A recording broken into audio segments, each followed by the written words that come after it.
Hi havia una vegada un petit planeta en el que vivien uns éssers que sempre tenien molta gana. Però aquesta gana no era pas de pastissos o d'arròs en mandonguilles. Ells tenien gana d'energia. No en tenien mai prou. L'utilitzaven per il·luminar els carrers, també per donar llum a les cases i per fer funcionar els seus electrodomèstics. Però havia tantes bombetes, tants endolls i tantes televisions que aviat els va començar a faltar aquella preuada energia.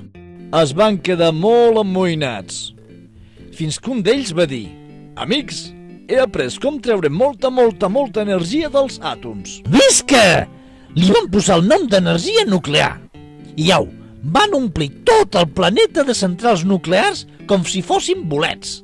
Ara aquells petits éssers ja respiraven tranquils. Podien utilitzar tota l'energia que volguessin sense por a que s'acabés. Però d'esperon no hi comptaven que aquelles centrals nuclears produïen un munt de residus. Aquests residus emetien uns rajos que podien ser molt dolents per a la salut. Els van anomenar radioactivitat. I el pitjor era que aquella radioactivitat podia durar milers d'anys. La patirien els fills i els fills dels fills. No sabien què fer amb tota aquella brossa i van decidir llançar-la al mar. Quina desgràcia! Els contenidors s'obrien i la radiació s'escampava pel fons marí. Com no trobaven més solucions, van enterrar els residus en forats molt grans fins veure si a algú se li acudia alguna idea.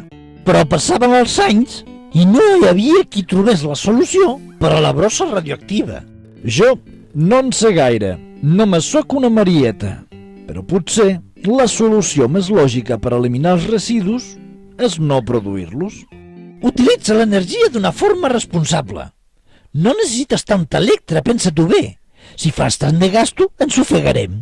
Hi ha altres fonts d'energia, com la renovable, però recorda sempre que l'energia més neta és la que no s'utilitza. Fes-ho pel planeta. Fes-ho bé. No costa res.